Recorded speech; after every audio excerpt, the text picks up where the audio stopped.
Doings of Doyle is sponsored by Belanger Books, home of the best Sherlock Holmes anthologies featuring today's top Sherlockian authors. Belanger Books is the only authorised publisher of Solar Ponds mysteries, continuing the Sherlock Holmes legacy into the 21st century. Visit them today at belangerbooks.com.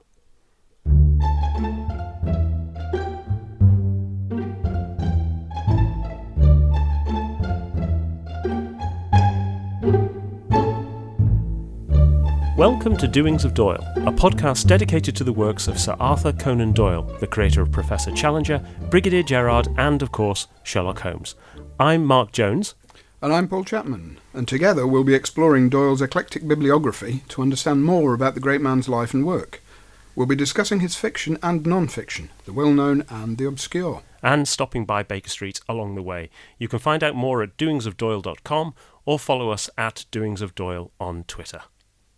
Happy holidays to you all, and welcome to episode 9. Today we're travelling back in time to 1883 to join Otto von Spee of Heidelberg for an exciting Christmas Eve as he gives his lecture on dynamite. And here's Paul with an introduction. After a successful and inadvertently eventful student career at Heidelberg, Herr Dr. Otto von Spee, expert in explosives, has settled down to a peaceful life as a private tutor and research scientist in Berlin. However, his peace is shattered one wild and tempestuous Christmas Eve when he is called out unwillingly on an emergency medical errand, which results in an impromptu lecture to a particularly dangerous audience.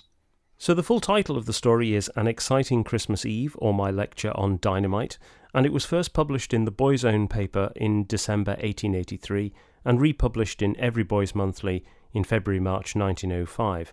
After that it virtually disappeared until it was reproduced in The Uncollected Conan Doyle by Gibson and Green in 1982. The story was actually written 18 months earlier in the summer of 1882, which is a significant date in the life of Conan Doyle, because that's when he set up medical practice in Southsea. And it was long believed that the story was actually written in summer 1883, largely because of a newspaper report that appeared in the Hampshire Telegraph of the 2nd of May 1883, which describes an incident that very closely resembles the events of An Exciting Christmas Eve. The article is headed Dynamite Explosion at a Lecture. Whilst Mr. Allen, borough analyst, was lecturing at Firth College, Sheffield, on the chemistry of explosives, he made a number of experiments with nitroglycerin. He placed a thimbleful of dynamite in a bucket of water and applied it to a fuse. The explosion which ensued was so powerful that the bucket was smashed and some of the people saturated with water and greatly frightened by the report. A portion of the audience left the building. I think the fact that only a portion left the building is perhaps indicative of the British stiff upper lip at the time. The story, though, was indeed written around summer 1882 because we know that Conan Doyle submitted it to the Belgravia towards the end of September and was chasing whether or not the story was going to be published in the November of 1882. And it's not unusual for many of Conan Doyle's early short stories to have been hawked around in this way.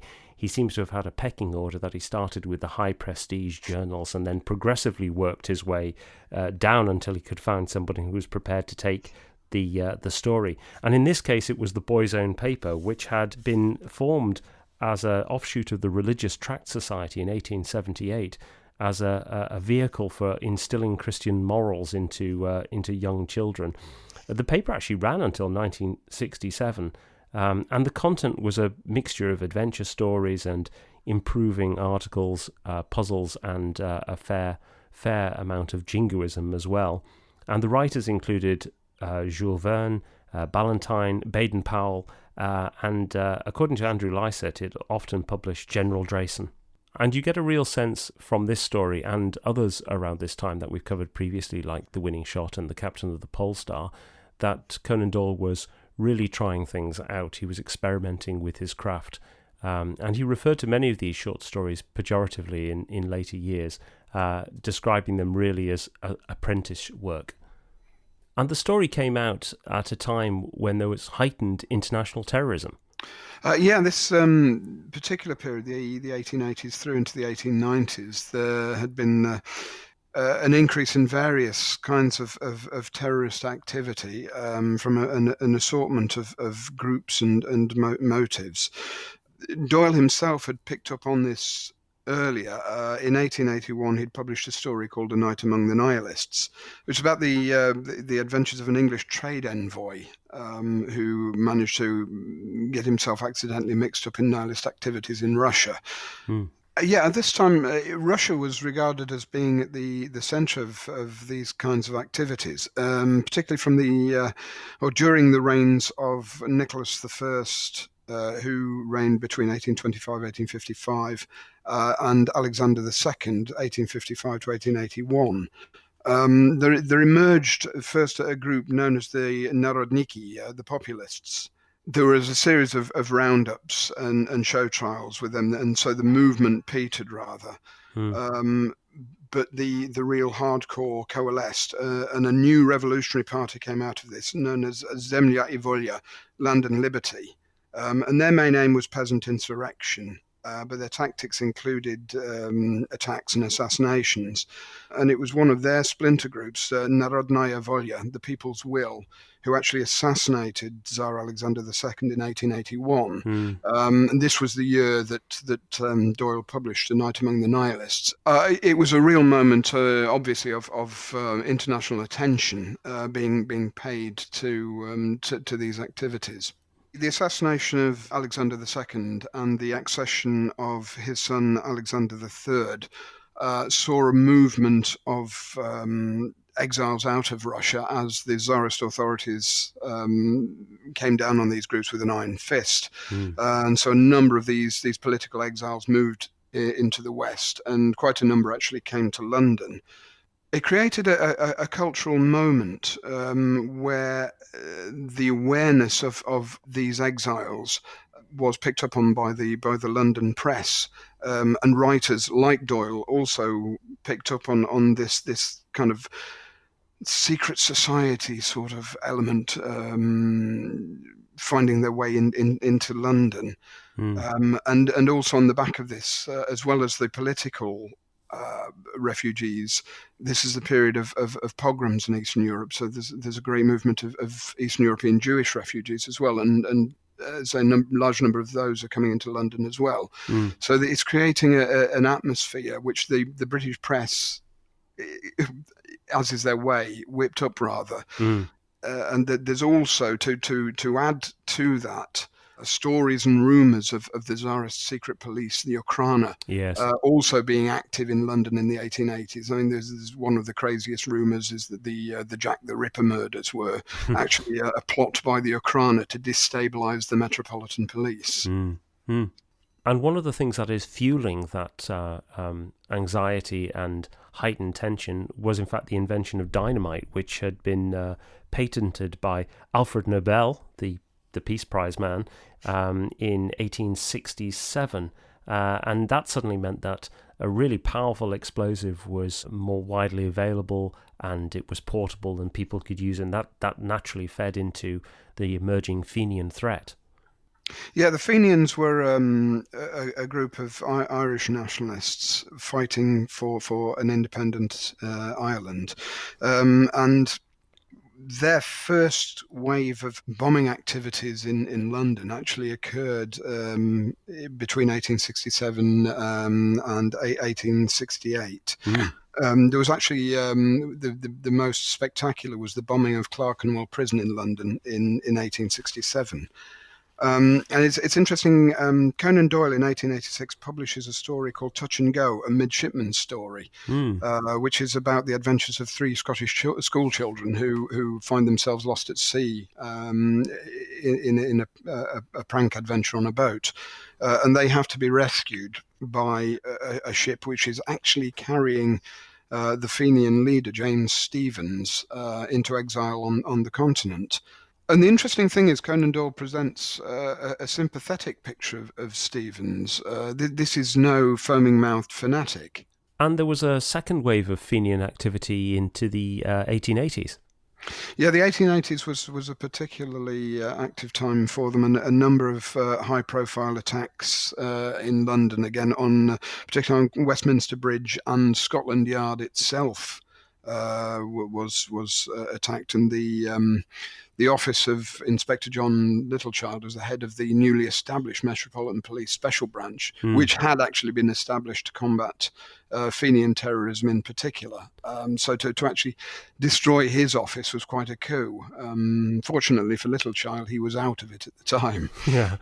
And the Fenian threat is reflected in some of the works at the time. You have Robert Louis Stevenson's sequel to New Arabian Nights, More New Arabian Nights, The Dynamiter, came out in 1885. That's notable for Sherlock Holmes fans in that it has a story called The Story of the Destroying Angel, which is often cited as the inspiration for the Mormon section of A Study in Scarlet.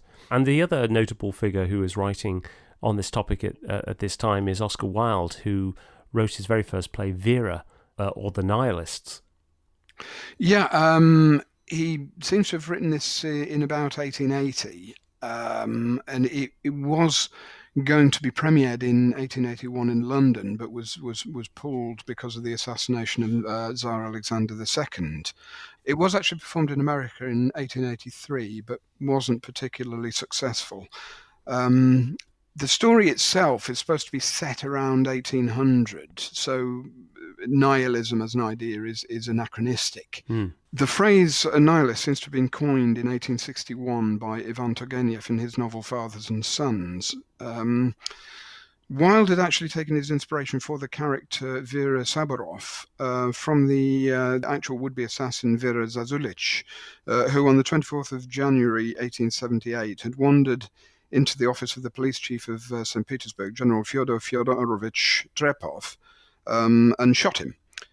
He survived the assassination attempt, and Zazulich was subsequently tried and acquitted by a jury and spirited out of Russia, and became something of a heroine, and Wilde obviously picked up on this for his play. And it's from this that we get the Sherlock Holmes reference to the Trepov murders. Yeah, this is one of the throwaway comments in A Scandal in Bohemia, when Watson returns to Baker Street and says, "From time to time I had heard some vague account of his doings, of his summons to Odessa in the case of the Trepov murder." So I don't know whether Conan Doyle was getting mixed up and hadn't realised that Trepov survived, but nevertheless it is this interesting use of the same cultural historical material. So let's take a look at the story in some detail now. And in keeping with many of the early short stories of Conan Doyle, there are several semi-autobiographical elements in this story.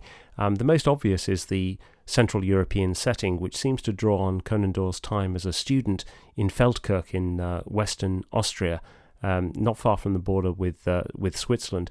He spent a year there at Stella Matutina, which was a Jesuit school, and he concluded his studies there about 6 years before writing this story.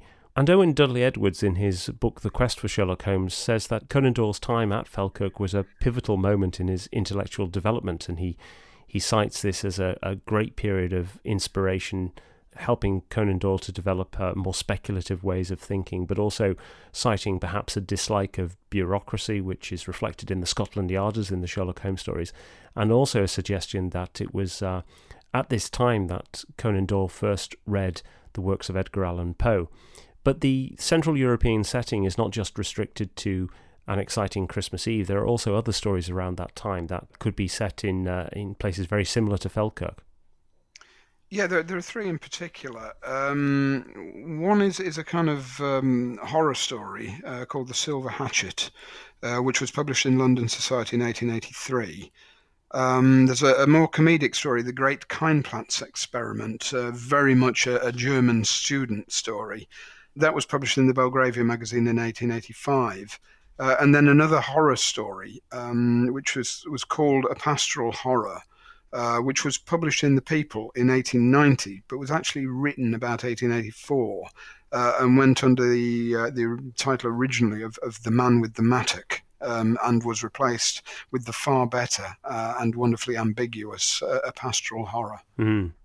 And student life is very much part of the framing sequence of An Exciting Christmas Eve. You get Otto von Spee talking about his time as a student, and he makes reference in that opening sequence to another individual, Leopold Woldrich, who is Otto's friend, who is said to be a man professed to be fond of adventure in comparison to Otto von Spee, who is quiet, studious, and unassuming. It's said that Leopold is impetuous, reckless, and idle, and one can't help but think that this might be a casual reference to Bud, Conan Doyle's fellow student at Edinburgh, with whom he just separated to form his own medical practice in Southsea. Yeah, and that identification might be further confirmed by the fact that he wrote another short story called Crab's Practice, which was published in 1884, which is definitely based upon his adventures with George Budd. It should be said at this point as well that we've come across the name von Spee before, because there's a casual reference to Gustav von Spee in The Winning Shot, which we featured in episode 2 of the podcast, and that came out in July 1883.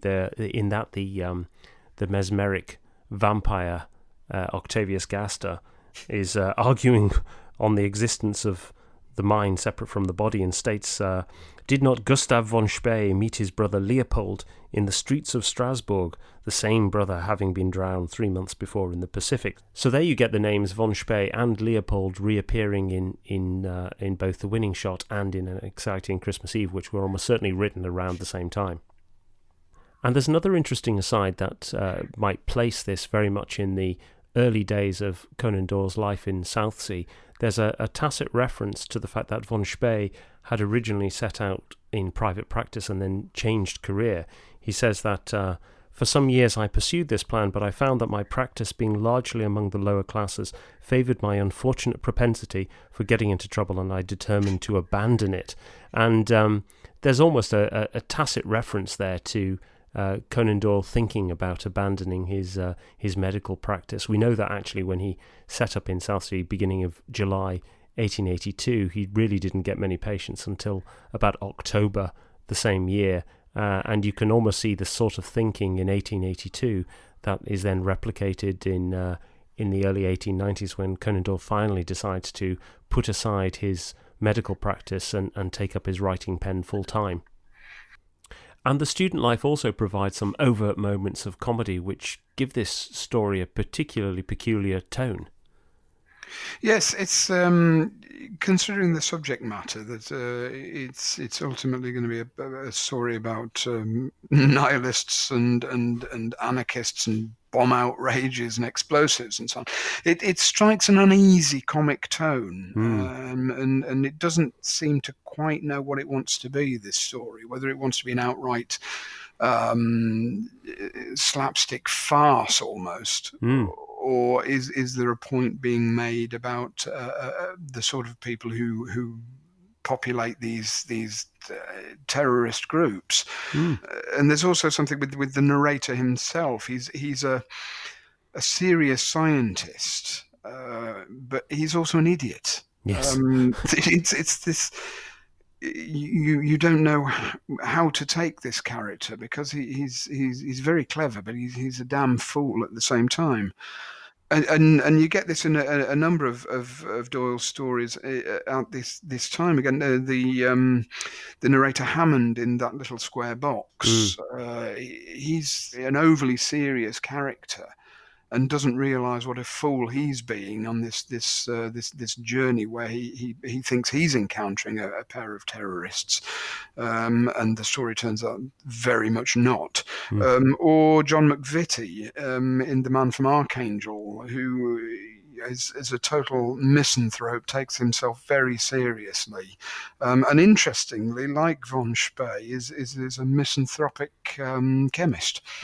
Yeah, I mean, there is a sense in which this main character is completely oblivious to what's going on around him. There's a very strong vein of what we would call porky humour, but also of slapstick, as you say, and he does seem to be quite oblivious to it. He mentions how he served time during the Franco-Prussian War, and the only thing he succeeded in doing was breaking his arm by tumbling over a stretcher. He talks about his housekeeper having been blown up 3 separate times. And there's even one moment where he's in conversation with one of these would-be anarchists, when he hears that his servant is listening at the door. At this moment, before I could move hand or foot, there was a succession of tremendous bumps, followed by a terrible crash and a prolonged scream. It was evident that my unhappy domestic had fallen downstairs in her attempt to avoid detection. I mean, he's completely completely unaware of all of this stuff going on around him. It just sort of happens. And I wonder if the story might have originally been intended for the stage, because some of the humour in it is actually is very, very visual. But the sort of first half, where you get more of these slapstick incidences, sort of dissipate in the second half. There are far fewer of them the further we get into the story, and the more we get to the lecture on Dynamite. Yes, and I mean, as you say, they dissipate until the end, when there's one massive pratfall. Yeah, absolutely. And Conan Doyle has a lot of fun with the female figure who comes to entreat von Spee to leave his house on this rainy Christmas Eve and visit her husband, who is supposedly desperately unwell. The woman is described as being covered by a thick dark veil, and her dress of a same sombre colour. So he'd concluded that she was a widow. She then is in the room when von Spee accidentally explodes a small submarine mine. And von Spee notes, she has the nerves of a grenadier. And then the next time we see her, she is essentially bundling him into the back of a cab, and she's described as a Herculean female. And naturally enough, towards the end, von Spee says, I had several times doubted the sex of the individual who had seduced me from my comfortable home, but the veil had now been removed and revealed a dark moustache and sunburnt countenance with a pair of searching, sinister eyes which seemed to look into my very soul. Well, once more, Conan Doyle using drag as we discussed in episode 5 on the watches. Yeah. But the whole comic element of or the semi-comic element of the kidnapping and the bundling into the carriage of von Spee by this burly female, supposed, it's an interesting precursor of more serious kidnappings that we'll find in the Sherlockian canon, when Mr. Milas is kidnapped in the Greek Interpreter, or Mr. Warren is bundled into a cab in the Red Circle. And both of those involve sort of European secret agencies as well, which was a common preoccupation of Conan Doyle, going right back to, well, not just European, but international, in the sense of the Mormons back in Study in Scarlet again. And the abduction of von Spee is mirrored several times in other works by Conan Doyle. You have the case of Lady Sannox, where Douglas Stone is called out late at night to attend to a patient. You have the third generation in Round the Red Lamp. And then you almost get the reverse of the situation in The Dying Detective, when Watson is this time sent out to get Culverton Smith to come and visit Holmes in his hour of need. And once von Spee is bundled into the back of the cab, he is taken through the streets of Berlin to a secret rendezvous spot. Unfortunately, he doesn't have the same acumen as Sherlock Holmes to be able to work out the direction in which he's been taken as Holmes does in the Greek Interpreter. But when von Spee arrives at his destination, he realises he's in very unusual company indeed. Yes, he seems to have arrived in quite an opulent location. And there's a kind of mini art gallery he's left in at first. And this is when he gets a real inkling of whose guest he has become, where he looks at the pictures and the artwork and the subject matter and looks and says, there was the lunatic Staps in the garden making his attempt upon the life of the first Napoleon. Above it was a sketch of Orsini with his cowardly bomb, waiting silently among the loungers at the opera. A statuette of Ravaillac was placed upon a pedestal in the corner, while a large oil painting of the strangling of the unhappy Emperor Paul in his bedchamber occupied the whole of one wall of the apartment. So these incidents, again, this shows Conan Doyle. It's an odd thing because, again, for an ostensibly comic story, he's been doing his research. and he's showing off his research with this. So he's got the first figure mentioned, the lunatic Staps, is Friedrich Staps, who was an 18-year-old Saxon who, for religio-nationalist reasons, attempted to assassinate Napoleon at a review at Schönbrunn in October 1809. But he was caught because his agitated state attracted the attention of Marshal Berthier and General Rapp, who arrested him, and he was later executed. Felice Orsini was an Italian nationalist and international revolutionary who attempted to assassinate the Emperor Napoleon III outside the Paris Opera in January 1858. His bombs caused mayhem amongst the Emperor's escort and the waiting crowd, but the Emperor escaped virtually unscathed. Orsini was arrested and in March beheaded by guillotine. You've then got Francois Ravaillac, was a Catholic zealot who stabbed the French King Henri IV to death in Paris on 14th May 1610. Henri having been the king who passed the Edict of Nantes. And we'll get to the revocation of the Edict of Nantes when we get to the refugees. Indeed, that's on the horizon. And finally, you've got Tsar Paul I, who was a decidedly eccentric ruler, who was stunned and strangled by officers of the Semyonovsky Regiment in March 1801, with tacit help from the Tsar's son Alexander, who became Tsar Alexander I after Paul had been murdered by his own officers. So Doyle's he's dug about in history to find these rather interesting examples. Yeah, and then you get the actual characters themselves, the people who are attending this secret lecture. And there's a real mixture of nationalities and languages, social strata. I think there's references to military figures. It's quite an international. Yeah, you've got a mix of people. It starts with the kind of the popular image of the everyday bomb chucking anarchist. We see, glancing round, I could see the majority of the company were dressed as artisans or labourers. Yeah. And then he notices some more fashionably attired gents and military officers.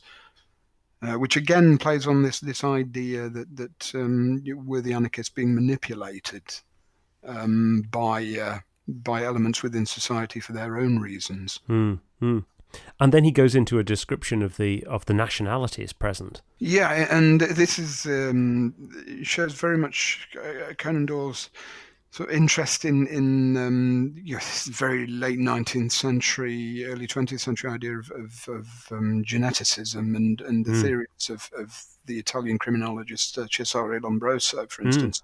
And he says of the audience, I could distinguish the dolichocephalic head of the Teuton, the round curl-covered cranium of the Celt, and the prognathous jaw and savage features of the Slav. So it's all this stereotyping all the way. And interesting, you've got very specifically the Slavs, so tying into the Russian nihilists, and then the curl-covered cranium of the Celt is obviously going to be a reference to the Fenians. And he picks out one particular member of the audience, a stoutish individual of a well-marked Celtic type who has a florid countenance and is prone to extravagant gestures.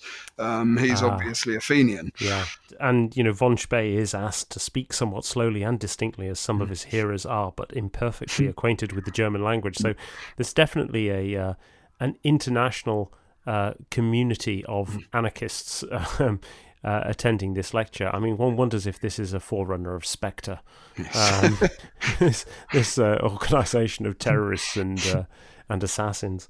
And the whole setup does feel rather absurd. Yeah, it fits into what you could almost term a subgenre of absurdist anarchist stories, which were being published at this time. So you've got Conan Doyle doing the exciting Christmas Eve, and then 2 years after that, Robert Louis Stevenson, together with his wife Fanny Stevenson, wrote the Dynamiter, which has the frightening yet rather ridiculous figure of Zero, the bomb maker. Yes. Who lives in the superfluous mansion and eventually blows it up almost by accident. Yes. But he has his sidekick Maguire, which at this point Zero and Maguire, with that name, they're obviously again meant to be Fenians. And Stevenson himself was a unionist and had little time for the Fenians. And Maguire himself, there's a comic interlude describing him trying to get rid of a bomb he's carrying around, and it's almost like Adam West in the Batman movie. Some days you just can't get rid of a bomb. So Stevenson's having a lot of fun with that. 1887, Oscar Wilde again has Lord Arthur Savile's Crime, yes. where a fake chiromancer tells Lord Arthur Savile that he's going to commit a murder, so Lord Arthur Savile has to pick who he's going to murder. And one of the plots he goes along to the anarchist German bomb maker Herr Winkelkopf, who was a specialist at making clock bombs. And Lord Arthur wants to send this to the Dean of Chichester, and it fails. It just does the classic foot and goes out. Then 1908, one of the real classics of the whole genre, The Man Who Was Thursday, by G.K. Chesterton, in which an anarchist conspiracy and an anarchist committee is made up of secret policemen who only find out bit by bit that they're all secret policemen. Yes. It's the whole thing is seen as ridiculous. And a relatively late entry, Jack London's The Assassination Bureau, which he never actually finished. To come back to Lord Arthur Savile's Crime, we know that Conan Doyle was an admirer of Oscar Wilde's work, and he certainly seems to have read Lord Arthur Savile's Crime because of that reference to the Trepoff murders and Holmes' summons to Odessa.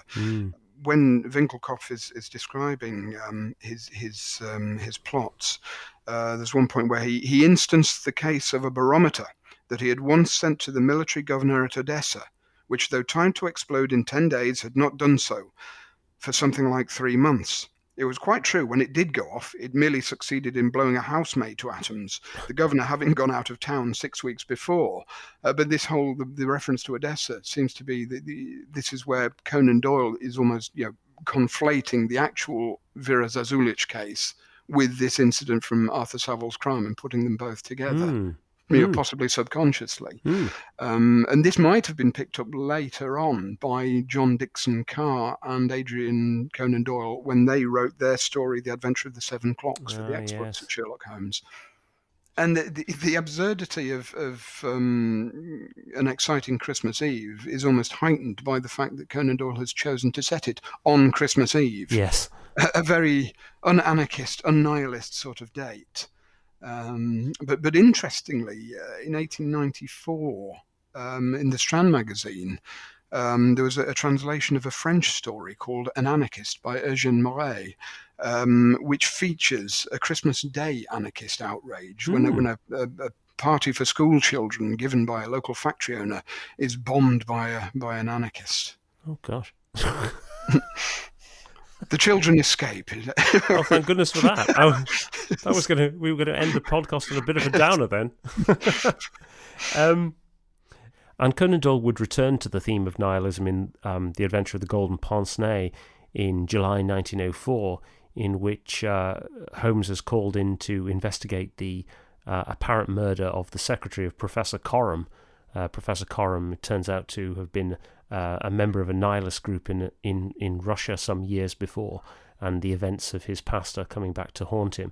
But it's a great story. It's one worthy of a podcast in itself. And while we're on the topic of Sherlock Holmes, there was a good theory put forward by Chris Redmond some years ago in an article called Nihilism, NKVD, and the Napoleon of Crime that suggested that Holmes was party to breaking up a series of nihilist plots and waging war on communism. And he cites evidence of nihilism 4 times in the Sherlock Holmes stories: the murder of Count Grafenstein in His Last Bow, the Trepoff murder in Scandal in Bohemia, the statue smashing in The Six Napoleons, and of course Professor Coram. and his wife in The Golden Pince-Nez. He also makes a sort of case for Hure, the boulevard assassin, who's also referred to in Gold as another nihilist who might have come a cropper at the hands of Sherlock Holmes. And indeed that the corn merchant who appears at the heart of A Night Among the Nihilists may indeed have been Sherlock Holmes in disguise as the prime agent of the story. So all in all, a very unusual story, unusual in tone and unusual in content. What do you make of it, Paul? It's hard to know what to make. I certainly enjoy the story, but there is this problem of it not knowing what it wants to be. It would have made a very good thriller, just told as a straight story. So it is this comic element is jarring in one way, but it's interesting to see how Conan Doyle is again in touch with what's going on in the culture, and he's actually writing on a theme which a number of people are picking up on at the time, and making his own comment on it, and interesting that here he is as a young writer, writing a story which then will fit into, historically speaking, this kind of absurdist genre which people of the stature of Wilde and Chesterton are also writing about. So it's a very interesting story, and I think it does tell you a lot about the young Conan Doyle and where he was going with his writing and his thinking. Yes, I think very much so. He's really a piece of apprentice work, as he himself described it, and you can see him experimenting with style and tone. But actually, the pacing of the story very much mirrors later work. There's a certain amount of maturity in that, and I do think it's interesting that this theme of nihilism and anarchism and social revolution does keep coming back time and time again in Conan Doyle's work. Even in tangential stories like Danger that we featured in episode 4. Have the threat of a socialist uprising as a result of the food shortages in Britain, and it's a theme that seems to have preoccupied Conan Doyle, and something that you can see him returning to time and time again. And it's interesting as well with this particular story, when you look back 2 years earlier, A Night Among the Nihilists is very much a standard piece of melodrama. And with An Exciting Christmas Eve, he's trying to do something different. You can see he's writing, maturing, and moving on. He's not quite got there yet to the the real heights that we will find, particularly in Sherlock Holmes stories. But it's definite progression. Yeah, absolutely. So that brings us to the end of An Exciting Christmas Eve. Paul, what have we got next time? Next time, we've got Conan Doyle's 1891 short story, A Straggler of 15, about an aged survivor of the Battle of Waterloo, which was then turned into the smash hit play Waterloo for the actor Henry Irving. Excellent. So that's next time. We'll see you after the holiday season. Until then, it's goodbye from me. And goodbye from me, and Merry Christmas from us both.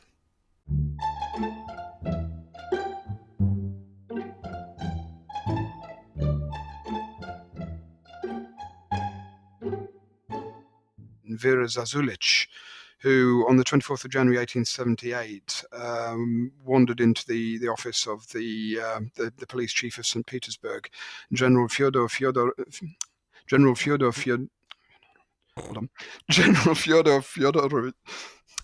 Sorry. Hold on. I got this perfectly last night. I was going to say, I can tell you've been practicing this as well. Sorry. Who on the 24th of January 1878 had wandered into the office of the police chief of St. Petersburg, General Fyodor Fyodorovich. I'm not going to be able to do it.